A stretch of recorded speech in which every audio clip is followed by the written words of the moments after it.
Hey guys, Fallen Messiah with another Season 11 PTR build. And this time we're returning back to the fan favorite, one of the absolute classics and one of the most fun builds in the entire game. That's it!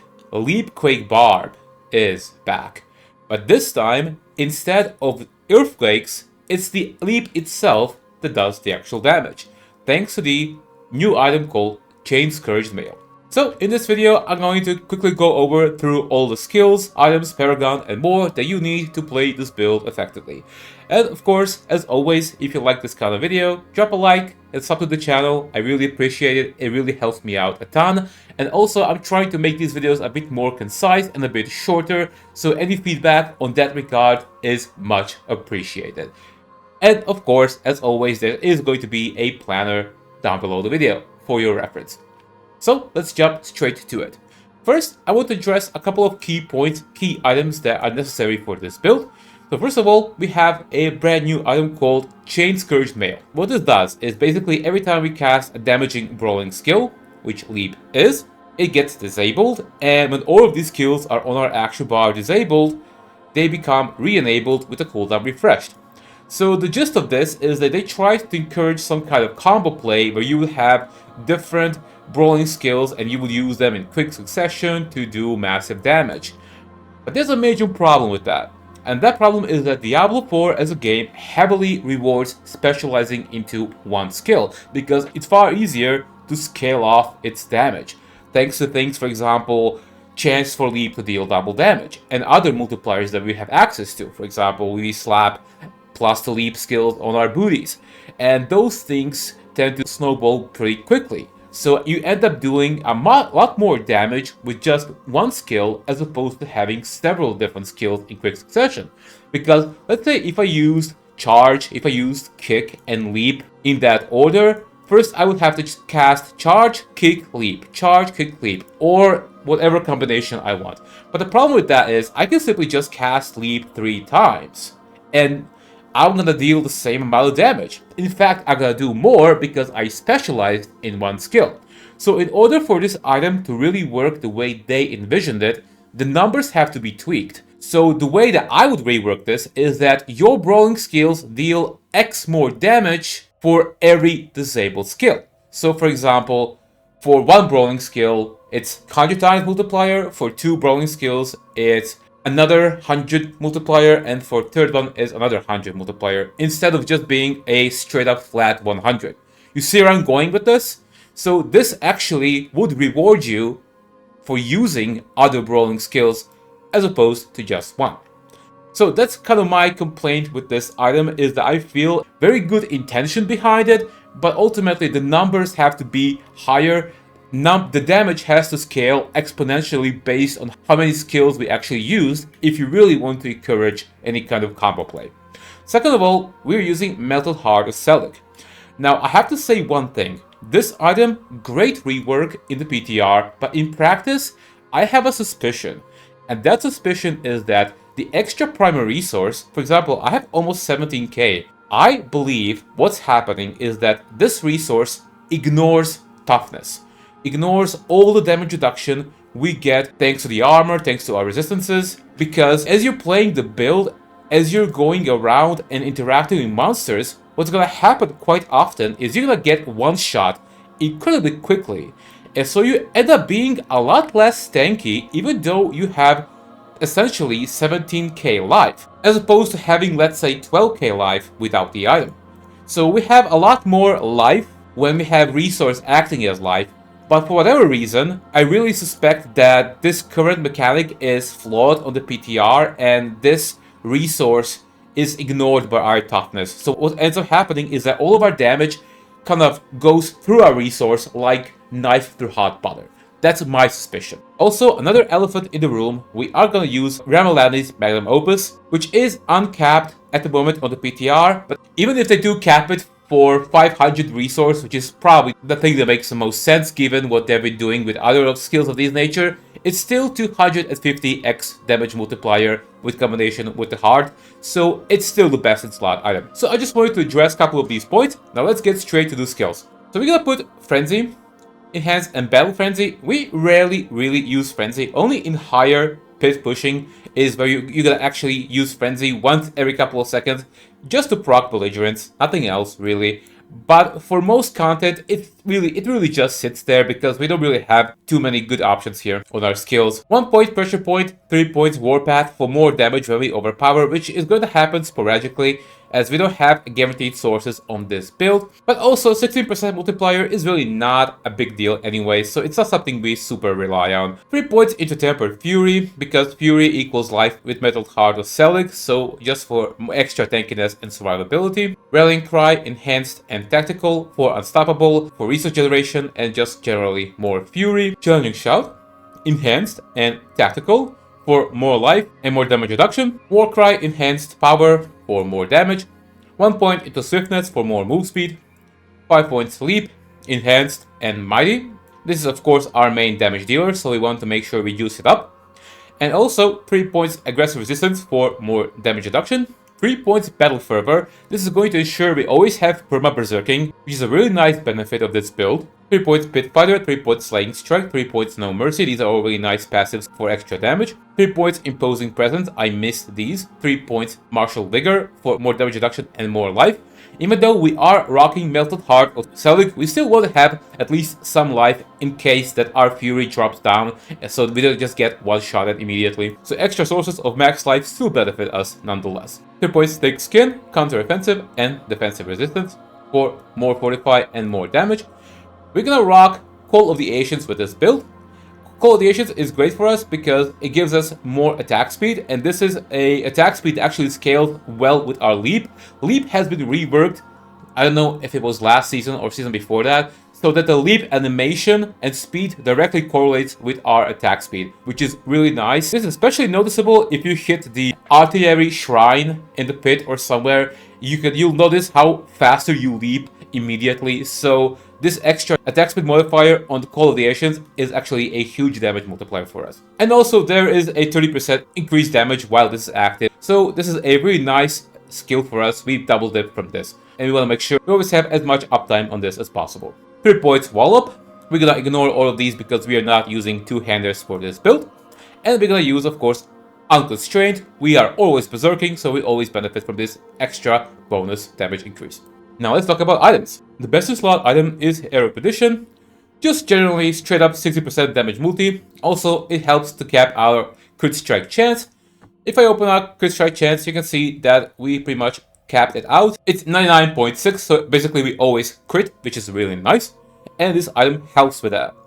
For GAs, you want to make sure to get crit strike chance. And if you can also get movement speed, that is going to be really nice for us as well. For the chest, Shroud of False Death, really the best item in the game, and also really good with this build as well. We don't really have any better alternative. I guess you can use Rage of Harrogat for more CDR if you don't have this Shroud, but Shroud is by far the best choice here. Try to go with crit on all stats, but max life is also really good. Resource generation is also really good thanks to the Melted Heart of Selig. For gloves, ideal gloves are going to be Strength, crit strike chance, crit strike damage, and max life. So these are pretty good examples of that. You want to make sure to put Leap Slam Size on the temper. And for the aspect, we're going to go with Edge Masters, up to 35 extra damage multiplier. Unfortunately, on this build, we really don't have too many things to scale our damage really well. Most aspects are actually kind of useless for us. Most are catered to core skills or certain mechanics that just don't work for us, so this is the closest that I could find that really benefit us. Chainscourged Mail, as I explained earlier, this is the build enabling item, so we definitely want to make sure we get that, and also GAs on growing skills, and also cooldown reduction, and you want to make sure to hit this as close to 100 as possible. For the boots, we're gonna go with Strength, Move Speed, Leap, and the fourth affix can be whatever you want, Physical Resistance, Max Life, whatever. For the aspect, we're gonna go with Slaughter for more move speed. For the bludgeoning weapon, we're gonna go with Strength, Max Life, Crit Strike Damage, and Lucky Hit, chance to make enemies vulnerable for 2 seconds. This is gonna be our main source of vulnerable, because our Leap has a very high Lucky Hit chance. We're gonna basically benefit from this at all times. And we need vulnerable because it's a very important damage scaler thanks to our Paragon nodes and other sources as well. For the aspect, we're gonna go with Earthquakes. While standing in Earthquakes, which we're gonna trigger thanks to our rune word, more on that later, we deal 120x damage. This is a huge source of damage for us, and this is kind of why we're still rocking Earthquakes even if they don't do any damage, because they still multiply our damage thanks to this aspect. For the Tempers, we're gonna go with Chance for Leap to deal double damage. Ideally, you wanna make sure to get a greater affix on this Chance because it's a huge source of damage multiplication, and the other greater affix should be Strength. So this item is definitely not ideal. For the first one-hander, we're gonna go with Strength, Max Life. Third affix should ideally be Crit Strike damage, and fourth one can be whatever you want. And also, you wanna make sure to have Chance for Leap to deal double damage here as well. So ideally, these two should add up to 100. So as you can see, my gear is definitely not optimal. For the aspect, we're gonna go with Vehement for more ranks on our Call of the Ancients, just to make sure that we reduce the cooldown even further, and also whenever we pop it, we gain even more damage. Second one is gonna be Ramalani Magnum Opus. This is just a huge source of damage multiplication for us. On the PTR, it's broken because it's not capped. It will be capped to 500 on the live version, which is still 250% damage multiplication, which is really nice. For GAs, you have to make sure to get Strength and Crit Strike damage. Item number 4, Grandfather. The best slot here because we don't really have too many great aspects for this build anyway. It just multiplies our Crit Strike damage and has amazing stats. We will make sure to crit all stats and either max life or the damage roll. For the Amulet, Metal Heart Selig is really nice. You can play this build without the Metal Heart as well. I just wanted to use it, to be honest, because I think that it works for the build really well. But if you don't want to use it, you don't have to. You can just get a straight legendary amulet with damage passives. If you're going to use the Selig, make sure that all stats is a greater affix, and also research generation is going to help to keep us alive as well. For ring number 1, we're going to go with Veteran Brawler. This is just a straight up damage multiplication for us up to 50%. For stats, try to go Strength, Attack Speed, Crit Strike Chance, and Crit Strike damage. For the second ring, you can ignore this. I was just using it because my stats on the legendary ring were pretty bad. So this is just a decent alternative because of the +3 brawling skills. But the second ring, ideally, is going to be a legendary ring with Strength, Crit Strike Chance, Crit Damage, and Life, or you can also rock a defensive stat of your choice. Ideal stats are gonna be down in the planner. And also, for the aspect, we're gonna go with Bold Chieftains. Our shouts are gonna reduce the cooldowns of themselves, and this also works really well with the Martial Glyph as well, which is gonna help to reduce the cooldown of our Call of the Ancients even further. For the Temper, we're gonna make sure to go with Call of the Ancients cooldown reduction. Now, let's talk about gems and runes. Rune word number 1 is gonna be Back Tech. Whenever we travel 5 meters, we're gonna cast these Earthquakes. They are super important because they proc Earthquake aspect and grant us 120x damage. Other rune word is gonna be Yule and Loam. Whenever we cast a skill with cooldown, we restore primary resource. Because our life is our resource, this is kind of a defensive rune word, which is gonna be active pretty much all the time. We always gain more resource. If you really want to, you can replace that with something more offensive. But I found that because how squishy we are with this amulet right now, that it sort of kind of helps just to keep us a little bit more alive. But the other rune word is up to you. For the other slots, go with rubies for more strength. On weapons, emeralds for more crit strike damage. And for the jewelry, well, just go here, open up your armors and resistances, see which ones you're lacking, which ones you should improve, and then just put these here accordingly. I'm not gonna waste too much time on the divine gifts. Basically, you just want to rock all the defensive things, like for example, Essence of Pain for more barrier, Essence of Sin for more armor, and also Essence of Screams for more increased resistance. Others are less important. For the expertise, we'll actually go with Mace, because we're gonna deal 15% increased crit check damage while berserking, and we are berserking all the time. This is actually a pretty nice damage multiplier as well. And also, all sources of crit strike damage get multiplied thanks to our grandfather. For consumables, we can go for advantage. However, because of the way that attack speed works, there are basically 2 attack speed caps in the game. So my suggestion is use leap, see if when you use the advantage, if it increases your leap speed at all. If it does, and it does, great, then use that. If it doesn't, go for fortitude instead. For the other ones, we're gonna go with Ancient Times, Song of the Mountain, and Soothing Spices. And just to quickly go over Paragon as well. Again, you're gonna have this down in the planner, so I'm not going to go through every single node, just the glyphs and legendary nodes. First one, we're starting with Challenger for more elite damage. Second node is gonna be Weapons Master, another source of damage multiplication for us. Glyph number 2 is Martial. Every time we cast a shout skill, the active cooldowns of non-shout skills get reduced. This kinda helps the uptime of our Call of the Ancients, which is really nice. Glyph number 3 is gonna be Brawl, a huge source of multiplication for the leap damage. We're gonna also be rocking Blood Rage for even more damage while berserking. Board number 4, Carnage, another source of damage multiplication, and also attack speed is really great because it increases our leap attack speed as well. Glyph number 4 is Ire. Ire is really good because it's another source of damage reduction, which we always need on this build. So while we are berserking, we take less damage, and we always are. And board number 5 is Decimator, another source of damage multiplication. We deal more damage to vulnerable enemies, and our weapon basically makes our enemies vulnerable all of the time. And glyph number 4 is Wrath, which is another source of critical strike damage multiplication. And now we come to the final part of this build, which is gameplay, which is, I'm gonna be honest with you guys, stupid simple. Like, this is not rocket science. You just leap, and that's it. You will make sure to cast shouts every time they're off cooldown. Our ultimate really allow us to leap super fast, and yeah, that's really it. If you are on the high levels of the pit, you might want to use your Frenzy to proc Belligerence every once in a while. Again, just cast stuff off cooldown. Great thing about Shout is that they don't actually interrupt our leaps. So you can cast Shout while leaping, which is really nice. And that's it. Just slam monsters to the ground. It's so fun and so satisfying to play. And I'm so happy that we get Earthquake back, boys. Now, let's talk about the limitations of this build. First of all, things are a lot weaker on the Season 11 due to the temporary changes, monster changes, the way that the armor and toughness works, all the things, no chaos armor, no chaos perks. So with all of this in mind, this build really kind of plateaus at around pit 80, pit 85.